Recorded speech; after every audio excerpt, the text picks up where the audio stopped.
तो फिल्म की शुरुआत एक कैप्टन से होती है जिसके कपड़े खुद से लथपथ थे। वो एक शॉप में आया तो शॉपकीपर ने देखा कि उसके हाथ में एक टूटा हुआ मंकी टॉय था। शॉपकीपर ने उससे पूछा, तुम्हें क्या हुआ है और ये टॉय क्यों टूटा हुआ है? ड्रम तो बजा ही नहीं रहा। तो कैप्टन ने कहा, अरे शुक्र करो ये कुछ नहीं कर रहा। उनका ये कहना ही था और मंकी ने ड्रम बजाना शुरू कर दिया और इसी शॉप में अजीब काम शुरू हो गए। जैसा कि एक चूहे ने रस्सी काटी, उस रस्सी से जुड़ी चीजें हिली और पलक झपकने जितने वक्त में एक तीर आकर शॉपकीपर के अंदर स्टैब होकर उसे मार गया। उसे चीखने तक का मौका नहीं मिला। इससे ये साबित हुआ कि ये मंकी कर्ज था। जब भी ये ड्रम बजाता तो किसी की मौत हो जाती। ये बात कैप्टन जानते थे।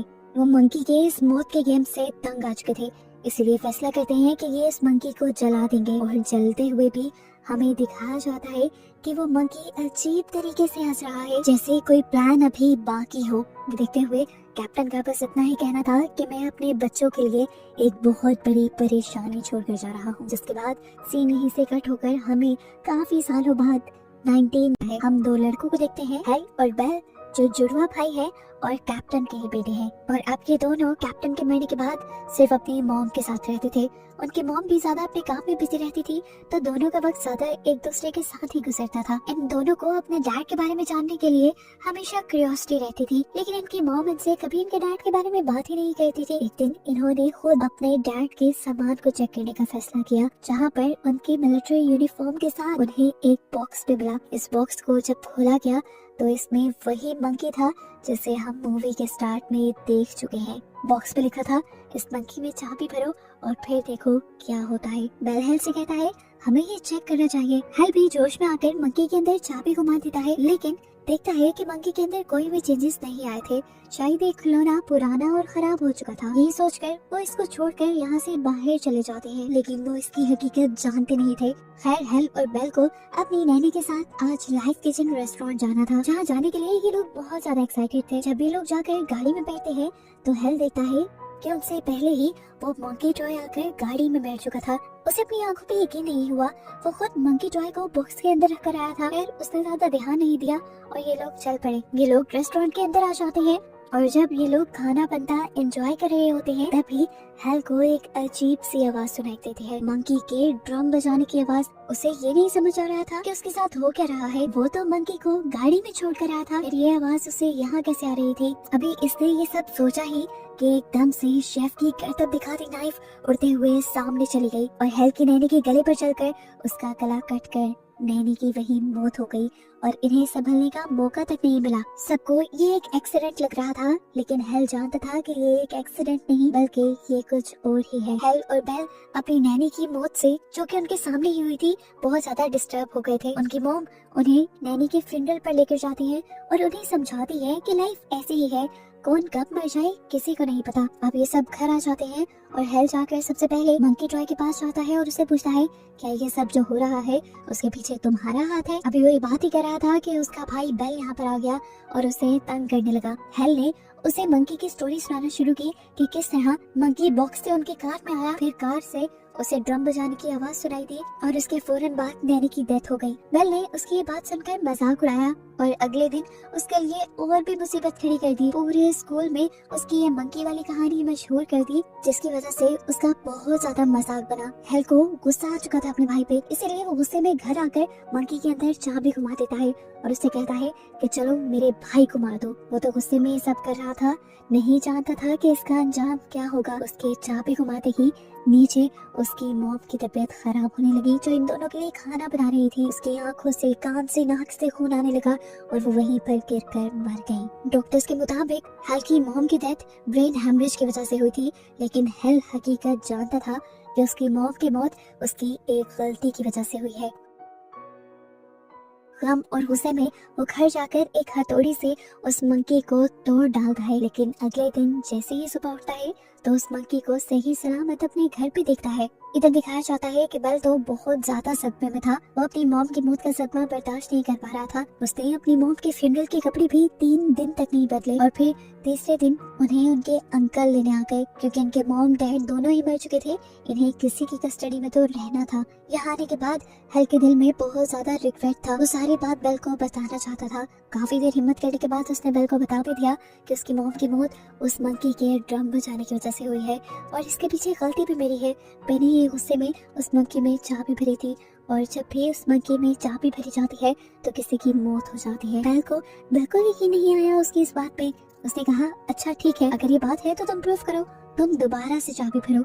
हेल उसे प्रूफ करने के लिए मंकी में एक और मर्तबा चाबी भर देता है, इस एहसास के बगैर कि अब भी किसी की मौत हो सकती है। उसकी चाबी भरते ही दूसरी तरफ हम उनके अंकल को देखते हैं जो इस टाइम हॉर्स राइडिंग कर रहे थे। एक्सीडेंटली वो हॉर्स से भी गिर जाते हैं और उनके ऊपर से बहुत सारे हॉर्स गुजरने की वजह से उनकी वहीं पर मौत हो जाती है। यह हादसा बेल को प्रूफ करवाने के लिए काफी था कि वो मंकी टॉय कितना ज्यादा खतरनाक है। इस हादसे के बाद इन्होंने फैसला किया कि इस मंकी टॉय को ही अपने से बहुत दूर कर देंगे। इन्होंने मंकी टॉय को उसके बॉक्स में वापस डाला और उसे चेन से बंद करते हुए दूर जमीन में नीचे दफन कराए। ऐसा करने के बाद मंकी टॉय से होने वाली सारी तबाहियां खत्म हो जाती हैं और फिर कहानी में 25 साल का वक्त गुजर जाता है। हम 25 साल बाद हेल को देखते हैं जो एक स्टोर पर स्टोर कीपर की जॉब कर रहा था।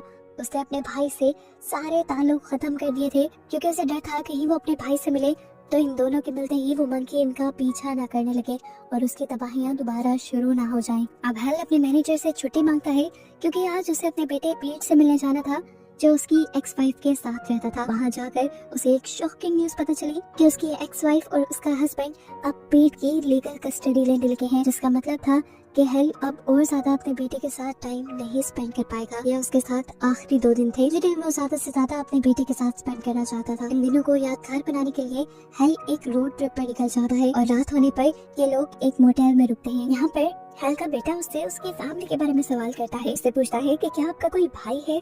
हेल को इस टाइम बेल की बहुत याद आई लेकिन उसने अपने बेटे से झूठ बोल दिया कि नहीं, मेरा कोई भाई नहीं, मैं अकेले ही रहता हूँ। सीन कट होकर अब हमें उस लेडी को दिखाया गया जिसके पास हेल और बेल अपने मॉम डैड के मरने के बाद रह रहे थे, जिसके हस्बैंड की भी मौत हेल के मंकी को चाबी देने की वजह से हुई थी। वो घर पर अकेली रहती है और आज उन्हें अपने घर पर एक अजीब डरावनी सी आवाज सुनाई देती है।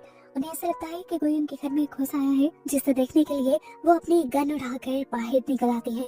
उन्हें फील हुआ कि कोई उनके बेसमेंट में चला गया था। वो जैसे ही बेसमेंट की सीढ़ियों में उतरी तो उन्हें ड्रम बजने की आवाज आई और ठीक उसी टाइम पर उनके पाँव के नीचे की सीढ़ियां भी टूट गई। नीचे कांच का फ्लोर भी टूटा और उनको बहुत ज्यादा चोट आ गई। शीशे और लकड़ी के छोटे छोटे टुकड़े उनके मुंह पे स्टैब हो चुके थे। अपना मुंह देखने के लिए वो जब शीशे के पास गई तो उन्हें गैस के लीक होने की स्मेल आई। वो फौरन किचन में गई और जैसे ही उसने स्टोव के पास कुछ सूंघने की कोशिश की तो एकदम से वहाँ पे स्पार्क आने की वजह से आग लग गई और उनका पूरा मुंह जल गया। जलते हुए चीखते चिल्लाते वो घर से बाहर निकल आई।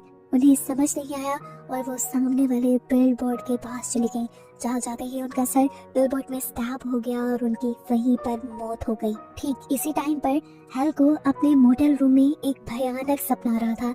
उसने इस सपने में अपनी मॉम को एक बहुत ही भयानक रूप में देखा और मंकी को भी देखा, जिसे देखते ही वो डर कर उठ गया और तभी उसने देखा कि उसके फोन पे बेल की कॉल आ रही थी, वो भी इतने सालों बाद। वो डरकर उसकी कॉल को उठाता है तो बेल उसे बुरी खबर देता है कि वो मंकी दोबारा से कहीं आ गया है और उसने तबाहियां भी फैलाना शुरू कर दी है। मुसीबत बहुत बड़ी थी, इन्हें उसे किसी तरह खत्म करना ही था, लेकिन इसी बात पे दोनों के दरमियान में लड़ाई हो गई कि उसे ढूंढकर खत्म करेगा कौन। ये बात करते हुए हेल कमरे से बाहर निकल आया था। वो देखता है कि पास की एयर कंडीशन से कुछ आवाजें आ रही थी।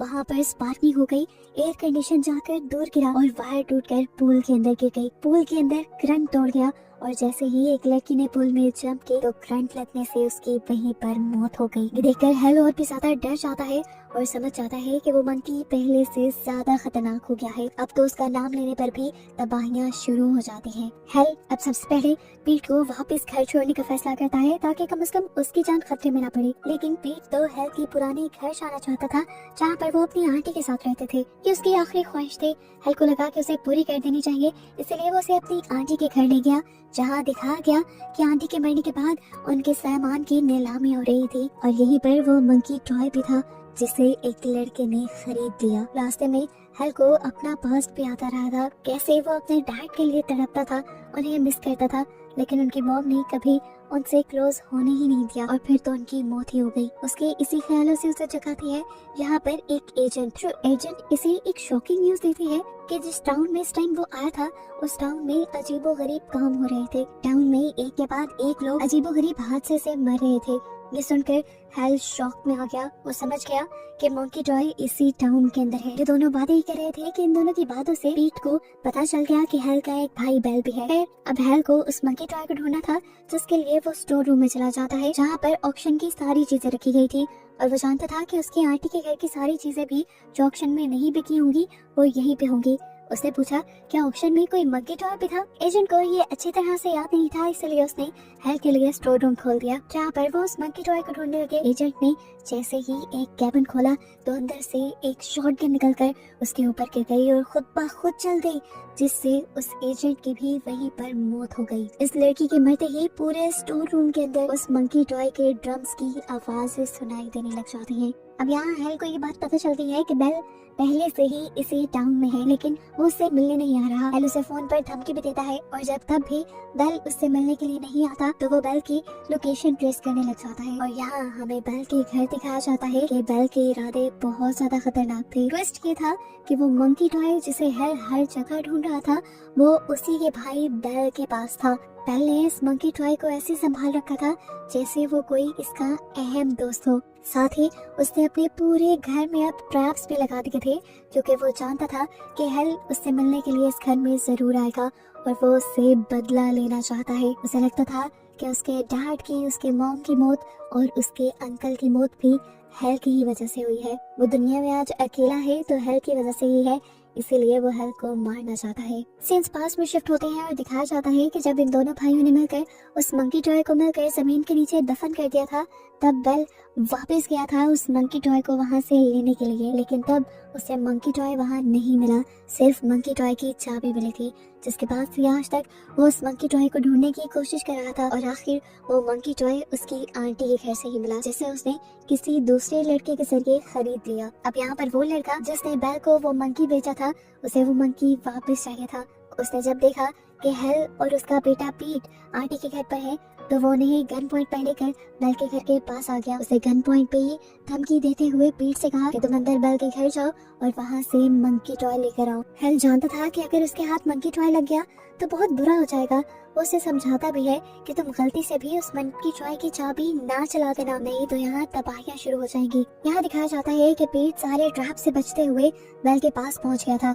बेल के पास जाते ही बेल उसे मंकी तो दे देता है, लेकिन पीट बेचारे को तो मंकी की कोई कहानी पता ही नहीं थी। बेल पीट को मजबूर करता है कि पीट मंकी के पीछे ये चाबी घुमा दे, और जैसे ही पीट ये चाबी घुमाता है बाहर उसके डैड के पास मौजूद आदमी के हाथ से गन चल जाती है। शुक्र था कि वो गोली हेल को नहीं लगी थी, बल्कि विंड ग्लास के आर पार होकर वो बाहर शहद की मक्खियों के छत्ते पर लग गई थी, जिसकी वजह से सारे शहद की मक्खियां आकर उस लड़के के मुंह के अंदर चली जाती हैं और उसे काट कर वहीं पे मार देती हैं। ये देखते हुए हेल समझ गया कि उन्होंने मंकी की चाबी घुमा दी है। इन सब चीजों को रोकने के लिए वो भी बेल के घर के अंदर आ गया, लेकिन जैसे ही वो अंदर आ रहा था तो उससे एक ट्रैप एक्टिवेट हो गया और वो वहीं पर फंस गया। उसे देखते हुए बेल उसके पास आया। इन दोनों के अंदर लड़ाई शुरू हो गई और इसी बहस में इन्हें पता ही नहीं चला कि कैसे इन्होंने अपने मस्तिष्क सुलझा लिए। इन दोनों ने एक दूसरे से माफी मांग ली, लेकिन अब बहुत देर हो चुकी थी। सब कुछ ठीक करने के बावजूद भी ठीक नहीं हुआ था, क्योंकि पीछे बैठा मंकी अब ड्रम बजाने लगा था, जिसका मतलब था कि तबाही आ गई। उसकी ड्रम बजाते ही यहाँ छत जोर से हिलने लग जाती है। छत के जोर जोर से हिलने की वजह से बेल का अपना लगाया हुआ ही ट्रैप बेल के ऊपर गिरकर उसे मार देता है। साथ ही हम देखते हैं कि इस टाउन में भी तबाहियां होना शुरू हो गई थी। जगह जगह आग लग चुकी थी। प्लेन जो यहाँ से गुजर रहे थे वो भी क्रैश होने लगे थे और पूरा इलाका तबाही से भर गया था। यहाँ पर हम देखते हैं कि हेल और पीट किसी तरह उस घर से निकलने में कामयाब हो गए थे। अब वो इस टाउन से भी बाहर निकल रहे थे और इन्होंने फैसला किया था कि वो उस मंकी टॉय को अपने साथ ही रखेंगे, ताकि उससे आने वाली तबाहियों को कंट्रोल किया जा सके।